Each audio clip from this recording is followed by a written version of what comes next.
헌재 얘기도 헌재 얘기지만 대왕고래 프로젝트. 야 이거 좀 충격적이었던 게 오늘 대왕고래. 카카오톡에 인터넷 모바일 메신저에 이런 게 하나 좀 돌았습니다. 어떤 제목이냐면은 이른바 바로 대왕구라 프로젝트 관련주 현황. 이래가지고 아마도 낙폭이 큰 주식들이 대부분 다 이 네. 관련된 그 영일 만에 석유나 이제 가스를 시추하려고 하는 유관 업체들 같아요. 이 상황 김성환 평론가님 어떻게 보셨습니까? 저도 어제 좀 놀랐어요. 왜냐하면 바로 그 전날인가요? 권영세 국민의힘 비대위원장이 왜 대왕고래 예산 통과시키지 않냐고 민주당 예산 폭거를 막 비판하는 기자회견을 하면서 그렇게 얘기를 했거든요. 근데 바로 다음에 그냥 대왕고래 이거 경제성이 없습니다. 이런 발표를 산업부에서 한 거예요. 지금 집권 여당은 당정협의도 안 하나? 이게 뭐 하는 짓이지? 이런 생각을 좀 했고요. 대왕고래 이거 가지고 우리가 한 달은 떠든 것 같아요. 아 그때 우리가 오래 떠들었어요. 네. 네. 뭐 액트지오가 이게 제대로 검증을 했느니 어떻게 이 정도로 확 경제성이 있다고 이렇게 시추를 해봐야 알만한 가능성이 사실은 그렇게 높다고 볼 수 없는 사업인데 대통령이 그걸 어떻게 들고 나와가지고 직접 발표를 할 수 있느니 다 했던 얘기예요. 근데 결과가 이렇게 나왔어요. 직접 시추를 해보니 경제성이 없는 것으로 판단이 됩니다. 이렇게 얘기하고 난 다음에 국민의힘은 또 이렇게 얘기를 해요. 하나만 팠잖아. 야, 나머지 6개도 더 파봐야지. 봐야 네. 알지. 이러면서 끝까지 본인들이 잘못하지 않았다고 얘기해요. 근데 정부가 그랬잖아요. 정무적 판단이 들어간 것 같다. 이거 산업부. 실토한 거예요. 산업부에서 발표하기를 네. 그 삼성전자 그러니까. 시가총액 5배에 비유한 데에 대해서 매장량을 정무적 영향이 개입했다는 표현을 썼는데 이게 제가 보기에는 탄핵 심판에도 이게 소재 중에 하나거든요. 본인이 이제 그 계엄령을 선포할 수밖에 없었다는 중대 근거 중에 하나로 이 탐사 사업을 야당이 예산을 봉쇄해서 막았다는 주장을 하고 있습니다, 교수님. 네. 네. 그러니까 그러한 그 주장은 제가 볼 때는 헌법 제 77조에 비추어 봤을 때 다 이 비상계엄의 선포를 정당화할 수 없는 엉뚱한 거라고 할 수가 있는 거예요. 네. 그러니까 다시 말해서 예를 들어서 예산 삭감을 하고 했다고 해가지고 그것이 국가 비상사태가 되는 건 아니에요. 헌법 제 77조를 보게 되면 전시, 사변 또는 이에 준하는 국가 비상사태예요. 이에 준한다라고 할 정도면은 전쟁이나 아니면 무장 폭동과 같이 그야말로 진짜 적이 출현해서 통제 불가능한. 네. 통제 불가능해서 적이 무기 들고 대포 쏘고 하는데 그럼 군대가 대응을 해야지 경찰이 대응을 합니까? 그런데 그러한 적이 지금 어떤 뭐 국회를 뭐 공격을 하거나 선관위를 공격하거나 그래서 그거를 갖다가 말하자면 봉쇄를 해야 하는 그런 그 사건이 있었습니까? 없었죠. 없었죠. 단순히 어떤 예산 삭감을 하고 또 예를 들어서 특활비를 삭감을 하고 등등 뭐 이런 그다음에 그 밖에 어떤 연속적인 탄핵, 감사원장의 탄핵 이런 등등의 것들은 제가 볼 때는 그거는 사실은 구실에 불과하지 않았었을까. 네. 물론 그렇다고 그래가지고 제가 볼 때 우리 뭐 민주당 부대변인님 여기 계십니다만 민주당이 계속해서 너무 그냥 탄핵을 너무 많이 하고 또 예를 들어서 저기 예산 삭감을 말씀하세요. 많이 다양한 목소리. 예. 이렇게 삭감을 많이 하고 예. 하는 거. 그래서 이제 이유가 말하자면 있었습니다. 여당과 좀 잘 타협을 하면서 이렇게 정치력을 발휘하는 부분들에 관해서 조금 더 신경을 좀 아쉬운 썼어야 건 되는 것 아닌가. 사실이지만, 네. 이런 부분이 아쉬운 점이 있는 것은 분명한 사실이지만 그렇다고 해서 누가 무기 들고 나오라고 그랬습니까? 그러니까. 그렇다고 해서 누가 계엄군을 동원하라고 그랬습니까? 그렇죠. 어떤 헌법 조항도 그것을 정당화해 주는 그것을 비상계엄을 선포할 수 네. 있다라고 규정한 조항은 아니 아무것도 교수님 말씀 없어요. 들으면 뭔가 좀 이렇게 기본으로 돌아가는 느낌이 들어가지고 그러게요. 굉장히 예. 다시 한번 이런 교수님 네. 말씀을 두고 이 진보 보수든 방송에서 패널끼리 토론했으면 좋겠어요. 네. 그런 토론이 가능했으면 좋겠어요. 자, 이 문제는 진보 보수와의 싸움이 아니에요. 네. 헌법을 파괴하고 예. 결국에 우리 국가의 어떤 존립을 파괴하는 정도에 이르는 네, 거다 이렇게 맞습니다. 얘기할 수 있어요. 네. 왜 그러냐? 지금 말하자면 헌법재판소를 얘기를 많이 할 수밖에 없는데 헌법재판소가 국가보안법 제7조에 관한 그런 그 한정 합헌 결정에서 자유민주적 기본 질서가 뭐냐에 관해서 거기 정의를 하고 있단 네. 말이에요. 예, 이거는 독일 연방헌법재판소의 판례에서 많이 말하자면 그 배워온 거다라고 볼 수도 있어요. 거기서도 마찬가지로 공산당 판결이라든가 사회주의 제국당 판결 이런 데에서 자유민주적 기본 질서가 뭔가라고 하는 것에 대해서 정의를 한 그것이 있는데 거의 비슷하다라고 볼 수가 있는데 제일 먼저 폭력적 지배를 배제하고 그다음에 자의적 지배를 배제하고 자의적. 자, 두 가지만 얘기할게요. 예. 우선 폭력이 뭡니까? 네. 폭력이야말로 우리가 말 가지고 싸우는 건 폭력이라고 얘기 안 해요. 총칼 들고 나올 때 그것이 폭력이다라고 얘기할 수 있는 거예요. 네.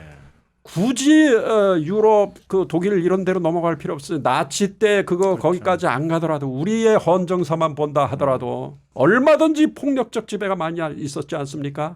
군사 정권 하에서 맞습니다. 네. 네. 그런 것이고 그다음에 자의적 지배가 뭡니까? 법률을 갖다 왜곡해서 해석하면 그게 자의적인 지배예요. 네. 네? 네. 헌법 77조에 네. 분명하게 전시 사변 그리고 또는 이에 준하는 국가 비상 사태라고 무엇을 박았음에도 불구하고 공병력이 투입된 예. 만큼의 질서 유지가 필요할 때 그러한 어떤 적군에 저도 아니면 봤습니다. 개헌법으로 내려가면 적과의 교전 상태가 있을 맞아요. 것까지 네. 요구를 하고 있어요. 그런 것이 있었습니까? 없었습니다. 없었죠. 네. 없었음에도 불구하고 그와 비슷한 정도의 비상사태라고 주관적으로 해석하는 그 자체가 자의적이다 이런 얘기예요. 맞습니다. 만약에 그것이 성공했다라고 할 것 같으면 그런 자의적 지배가 몇십 년까지 계속될는지 예, 박정희 대통령 때를 보면 저는 맞습니다. 태어나자마자 고3 때까지 박정희 대통령 함께 하셨군요. 네, 네. 18년 아이고, 동안 네. 우리 교수님 계속 말씀하시라 힘든데 아. 우리 또 할 건 해야 되는 거 아니에요? 네. 저는 이 대왕 이거 규라 좀 더 하고 프로젝트에 잠깐만. 관련된 아, 얘기를 예, 더 예. 해야 된다고 네. 생각하거든요. 아니요, 이거는 제가 참고로 하나만 좀 말씀드릴게요. 네. 오늘 중앙일보가 굉장히 재밌는 보도를 했어요. 원래 액트지오한테 검증을 맡겨가지고 이 석유 부존 자원이 이만큼 있다 이렇게 판단을 하고 난 다음에 대통령한테 6월쯤에 보고를 한 거잖아요. 그렇죠. 보고를 했더니 대통령이 그럼 내가 발표할게 그렇게 하면서 발표하면서 사단이 난 거잖아요. 근데 처음에 산업부에서 또 석유공사에서 자기네들이 이 뭐 그러니까 일종의 분석 작업을 했을 때 그 분석에 따르면은 11조 원 정도 가치가 있다고 판단했다는 거예요. 11조 원. 네. 네. 그러니까 그 정도 석유가스를 얻을 것이라고 기대를 했대요. 기대를 해서 그리고 난 다음에 이걸 가지고 이제 그 6월에 대통령한테 가져간 거예요. 근데 프로젝트 발표할 때 35억 배럴에서 최대 140억 배럴로 확 갑자기 뛴 거예요. 그리고 숫자가? 삼성전자 시가총액 5배가 이렇게 얘기를 했는데 당시에 아마 보도를 통해서 보신 분들이 있을지 모르겠는데 정부 고위 관계자가 그렇게 얘기했어요. 먼저 대왕고래 보고를 받았는데 가슴이 떨렸었다. 윤 대통령께 보고했더니 동공이 움직이는 게 느껴졌다. 그러니까 11조 원짜리 웹소설이요? 이렇게 해가지고 여기 지금 가스하고 석유가 있을 수도 있어요. 그러면서 대통령한테 일단 산업부를 통해 가지고 보고를 했을 거 아닙니까? 그 당시에 보고했다고 했거든요. 그랬더니 석유가 있어? 그럼 동공이 막 이게 흔들렸다는 거예요. 그러고 난 다음에 자 이거 내가 발표할게. 그리고 발표자를 준비해가지고 발표를 했다는 건데 아까 정무적 판단이 끼었다고 얘기를 했잖아요. 맞아요. 네. 그러면서 사과했어요. 어제 산업부 관계자가. 네. 근데 당시에 대통령 지지율이 20%대로 폭락했을 때였거든요. 맞아요. 총선 끝나고 네. 다 의심했어. 왜 갑자기 난데없이 대통령이 이걸 들고 그리고 나왔을까? 최혜병 사건 커질 때였고. 그렇지. 네. 그러니까 그거 국면 전환하기 위해서 그래서 적어가지고 우리나라도 석유를 생산할 수 있는 산유국의 꿈을 가질 수 있어라고 하면서 국민들 가슴을 웅장하게 만들어주려고 했다는 거죠. 사기친 거잖아요. 지금. 그러면 최소한 6개월 만에 어. 6개월 만에 우리 이게 다 맞지. 쪼그라들어 버렸잖아. 대통령. 그럴 거면 그래도 최소한도 그러면 기업을 그 하는 사람을 데리고 왔으면 액트지오 같은데 말고 좀 제대로 된 데를 데려왔어야지. 액트지오 어떤 회사입니까? 세금 체납되고 미국 아메리카 휴스턴에 있는 가정집 1인 일인 기업 우리나라 돈으로 1년 매출 3,700만 원. 근데 거기다 얼마 줬어요, 우리가? 세금 40억! 얘기하는데 세금 체납중. 그리고 주 업종 뭡니까? 석유 시추 아닙니다. 컨설팅 앤 트레이닝 뭐 헬스장입니까? 트레이닝 근데 이런 여기다가 회사에다 맡긴 거예요. 40억. 아니 근데 더 진짜 안타까운 점은 뭐냐면은 이게 지금 산업부의 발표라는 게 지금 2월 7일이잖아요. 네. 그 대통령이 담화라든가 이제 비상겸 선포하면서 했던 얘기들이 불과 한두 달 전인데 그때도 이 문제에 대해서 끈을 놓지 않았는데 과연 시추 탐사 과정에서 제가 어떤 과정으로 과학적으로 이루어진 잘 모르지만 네. 중간 단계라는 게 다 있을 거 아니야. 한번 넣어보고 뭐 그치. 이런 게 있을 텐데 대충 감을 잡았는데 그 얘기를 아무도 안 한 거야, 못 한 거야 도대체. 그게 더 공공이 웃긴 거 아닙니까 지금? 흔들렸다는데. 예. 지금 1,000억이 여기에 이미 쓰인 거잖아요. 구멍 하나 파는데. 그러니까 네. 그때도 제가 이 자리에서인가 얘기했던 것 같은데 중앙일보가 미리 보도를 했어요. 봄쯤에. 네. 그러니까 이런 석유가 나올 가능성이 있는 유망고지를 확인을 했다더라. 그래서 석유공사가 이거 시추에 들어가려고 준비 중이다. 이게 보도가 나섰단 말이에요. 그러니까 그 정도로 석유공사는 기대했다는 거예요. 아까 제가 말씀드렸던 것처럼 많이 만약에 나온다 그래도 11억 배럴인데 그걸 또 직접 탐사하고 시추하고 하는 과정이 있잖아요. 근데 경제성이 혹시 있을까?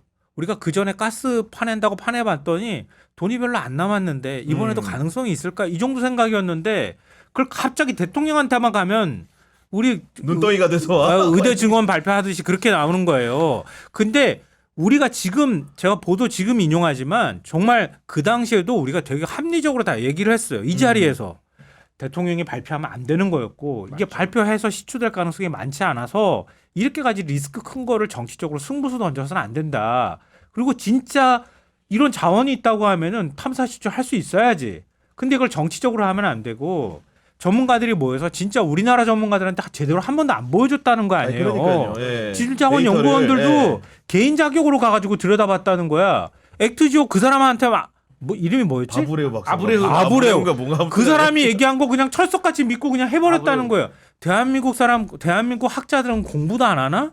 외국 가가지고 얼마나 나라 망신이잖아요. 열심히 이거는. 공부해서 다 갖고 와 전문가로 대한민국에도 있는 학자들이 얼마나 많은데 거기다 검증 맡겨가지고 거기서 그러고 난 다음에 시추합시다.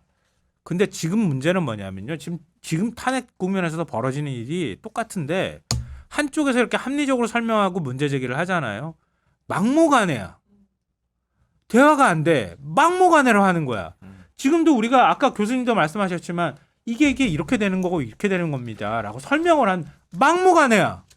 막무가내로 부정선거고 막무가내로 공작이고 그냥 막무가내야. 대한민국에 무슨 정치가 있겠어요. 이렇게 해가지고. 너무 답답해요. 정말. 어쨌든 저는 대구라 프로젝트는 그 주가 조작까지 마지막까지 좀 확인해야 확인해봐야 된다. 됩니다. 누군가, 예. 산업부 관련된 석유공사 그 관련된 사람들도 저는 자기 이름이 아니더라도 차명으로 거래했을 수도 있고 사전에 정보를 알고 네. 예를 들면 그렇기 네. 때문에 이 주가 조작도 꼭 조사해봐야 된다고 여섯 개 생각합니다. 뚫어보고 난 다음에 얘기하자고. 요즘 할 오윤혜 거예요. 씨가 주가에 굉장히 민감하거든요. 민감하거든요. 지금 윤석열이 나라경제 다 박살내가지고 지금 국민들은 정말 성실하게 정직하게 주식하고 있는데 이렇게 되겠습니까? 혹시 해외로 안 갔어요? 에? 해외로 안 갔어요? 아니, 국내 아니, 예산만 지금 투자하고 돈이 있어요? 해외로 갈 돈이 없는데 아, 국내에서 이미 지금 손실이 너무 돈이 커서. 이렇게 예. 손실 갈 돈이 있어야 해외로 가겠죠. 아, 네. 정말. 아니 교수님 그리고 이제 현직 교단에 계시니까 궁금한 게 예. 요즘 그 대학생들 2030 가지고서 네. 정치적인 문제에 대한 여러 가지 판단들 갑론을박이 많은데 네. 실제로 밑에서 이제 수학하시는 학생들은 네. 좀 정치 성향 같은 거를 예전처럼 좀 드러내는 친구들이 좀 있습니까? 거의 알 수가 없습니까? 글쎄 수업 시간에 뭐 정치적인 문제 가지고 그렇게 토론할 수 있을 만한 네. 시간들이 많지는 않고 또 지난 1년간이 제가 안식년이었기 때문에 이 계엄 사태 터지는 때에 물론 안식년 아니더라도 네. 그 무렵에는 이제 거의 학기 말이었었기 때문에 그렇군요. 학생들의 네. 의사를 물어볼 기회는 없었기 때문에 네. 잘 모르겠는데 그러나 저도 탄핵 무렵에 그 이제 여의도 집회에 2번 다 참석을 했었어요. 그러셨군요, 교수님도. 예. 7일 날, 14일 날 다 탄핵을 네. 염원하면서. 근데 제 주위에 다 저 어린 학생들인 거예요. 맞아요. 예, 제가 돗자리 좀 넓은 것도 가져가서 같이 앉기도 하고, 예, 그랬더니 뭐 또 먹을 것도 옆에서 또 주기도 하고. 예. 근데 그 학생들이 보통 열띠게 그 하면서 그리고 굉장히 축제 비슷하게 아주 재밌는 노래를 가지고서 이렇게 탄핵가를 부르고 저도 또 쫓아가는데 쉽지 않더라고. 그런 걸 봤을 때 네. 굉장히 이제 이분들이 거의 민주주의 속에서만 사신 분들이에요. 그렇죠. 권위주의 저희는 독재를 그때, 경험하지 못했기 때문에 네. 80년대 군사 독재 이런 때 공부하고 이제 했던 사람들이기 때문에 달라요, 이 사람들이. 이분들은 어떤 억압을 받아본 분들이 아니에요. 그렇기 때문에 어떤 정치적인 억압, 어떤 불의 이런 것들을 보게 되면 이런 젊은이들이 참을 사람들이 아니다. 오히려 더. 그렇게, 예. 그런 생각을 많이 했었고 네. 예. 전 교수님께 질문 하나 네. 드리고 싶은데요. 네. 좀 우리가 지금 보고 있는 것처럼 네. 헌정 질서를 바로 세우려고 시도는 하더라도 네. 그만큼 사실 극우 세력이 많이 커졌다고도 생각이 되거든요. 네. 아까 폭력에 의한 지배 말씀하시지만 네. 폭동이 막 일어나고 네. 그냥 가서 부셔버리자고 얘기하는 네, 세력이 네. 그만큼 세력을 키웠단 말이에요. 네. 더군다나 구치소에 있다는 대통령은 맨날 젊은 세대 얘기하고 네. 국민의 의원들도 그런 얘기들을 많이 하고 네, 있어요. 그러니까 이 사회 혼란이 앞으로 계속될 가능성이 있거든요. 특히 어. 젊은 세대들에 관한 인식을 바꾸거나 부정선거론이 확산되는 걸 네. 막거나 이렇게 네. 하기 위해서 우리 사회가 어떤 노력을 하면 좋을지. 예, 그 굉장히 중요한 그 질문 던져주셨는데 얼마나 제가 길게 얘기할 수 있어요? 한 2, 3분? 아니 더 길게 하셔도 네? 됩니다. 네. 예. 사실은 이게 지금 전체적으로 포퓰리즘이 전 세계적으로 지금 극우파 포퓰리즘이 지금 득세를 하는 경향하고 맞다 지금 있죠. 네. 무관하지는 않다라고 보여져요. 특히 이제 미국도 마찬가지고 지금 이제 우리나라도 지금 이렇게 하다 보니까 지난번에 서부지법 난동 사태도 이제 발생을 했고 심지어 김모 전 의원은 백골단 그러니까 예. 정말로 와, 또- 깜짝 놀랐어요. 예. 예. 김민전이라고 내가 얘기 안 하려고 제 했는데 전해드리겠습니다. 알아요. 저 혹시 모르시는 오늘 접견도 가졌습니다. 예. 어쨌거나 김민전. 그래서 이제 그 뭐 이제 무슨 반공 청년단이라고 그러니까. 하는 이름도 저는 그 섬찟했어요. 왜냐하면 저희 우리 학부 다닐 때 다 백골단 경험했거든요. 그 얻어맞고 다 경험 있으신 네. 분들이 피해자인데 87년 그때 전두환이 4.13 호원 조치하고 막 할 때 우리들 전부 막 6월 10일 날 거의 민주 대 말하자면 그 집회를 했었을 때는 그때 다 가가지고서 막 다 우리 공부하는 사람들 뭐 원래 운동권 아닌데도 다 나가서 이제 그렇게 그랬겠죠. 하는데 네. 백골탄한테 저도 그냥 등 떨미를 잡혀가지고 어떻게 될지 모르는 상황이었었어요. 딱 이제 막 그 과정 속에서 어떻게 안 잡혔댔는데 네. 이제 그런 그 백골단이라든가 그다음에 반공청년단 그랬는데 저는 서북청년단이 막 야, 떠올랐었어요. 그러니까, 네. 반공청년단, 서북청년단 그 4.3 사태하고도 관련이 있고 그런 그 이제 끔찍한 이름을 이제 다시 붙여서 그런 분들을 다시 이제 데리고 올라온다. 그래서 이제 그 폭력을 선동한다. 그건 굉장히 위험한 짓이죠. 굉장히 위험한 일이고 그래서 이런 정치적인 어떤 갈등 대립이 있었을 때에는 합리적인 토론을 통해 가지고서 해결하려고 해야 되고 절대 폭력이나 물리적인 힘을 동원해서는 안 될 것이다라고 봐요. 집안에서도 그래서는 안 되는 것이고 당연히 그렇죠. 집안에서 뭐 말로 싸우다가 폭력을 가해가지고 그렇게 하면 되겠습니까? 네. 국가도 마찬가지예요. 사회든 국가도 마찬가지로 합리적인 토론을 통해 가지고서 모든 문제를 잘 해결하려야 되고 그래서 제가 지난번에도 국회 토론에 나갔었을 때 절대 총칼 들고 싸우려고 하지 말고 말로만 네. 싸우려고 해야 된다. 그게 굉장히 근데 위험한 그- 상황이 그 아니었습니까? 민주주의에 대한 형해화가 어디까지 이루어졌냐면은 전 놀란 게 이번에 이제 국민의힘 의원들이 그 윤석열 대통령 접견을 많이 가지 않습니까? 그거와 관련해 가지고 이제 그 윤상현 김민재 의원은 오늘 갔다는 거죠. 그 조정훈 의원이라는 분이 공부할 만큼 한 분인데 그분이 어디에 비유를 하냐면은 김대중 전 대통령의 비유라는 걸 깜짝 놀랐습니다. 뭐라고 했냐? 김대중 대통령이 수감되셨을 때 민주당 의원들 면회 간 사람 명단 뽑아보면 수십 은 넘을 것이다. 인간적 도리로는 가서 괜찮냐라고 묻는 것을 계엄 옹호라고 하시면 그건 약간 형평성의 문제가 지금 이게 누구랑 말이 비교하- 되는 비유입니까, 강성희 평론가님? 그 말을 하기 전에 또 뭐라고 말했냐면 네. 선출된 권력에 대해서는 비판을 하면 안 된대요. 그러니까 헌법재판소 재판관들은 임명됐기 때문에 비판을 할 수가 있는 거지만 윤석열 대통령은 선출된 최고의 권력에 대해 비판하면 안 그걸 되는데 누가 선출한 거죠? 국민이 선출했잖아요. 말 잘하네요. 오늘. 국민이 비판하고 있는 거예요 지금. 맞습니다. 장난하는 것도 제가 아니고. 진짜 기가 막혀가지고 어디다 기가 막히네, DJ에다 진짜. 대고 지금 윤석열을 지금 비교합니까? 갑자기 말만 꺼냈다면 오늘 가는 죄송해요. 제가 내가 한말 아니야. 부대변님 네. 지금 지적 사항에 대해서 조금 말씀을 좀 드릴게요. 네. 그게 왕조적 사고 방식이에요. 예. 왕조적인 사고는 대통령만 갖고 있는 게 아니라 또 왕조에 따른 신민적 사고를 하는 국민들이 있다라고 할 것 같으면 그게 떠받쳐질 수 있는 거예요. 그래서는 안 돼요. 네, 왜 그러냐면 우리는 민주공화국이니까 전제군주 왕정의 특징이 뭐냐? 우선 선거가 없어요. 그리고 임기가 없어요. 그리고 책임을 지지 않아요. 네? 네.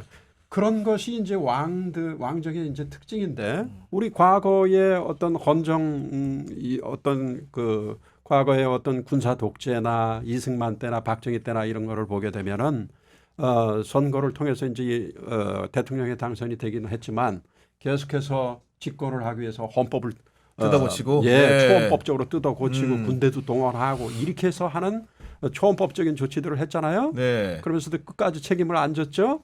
네.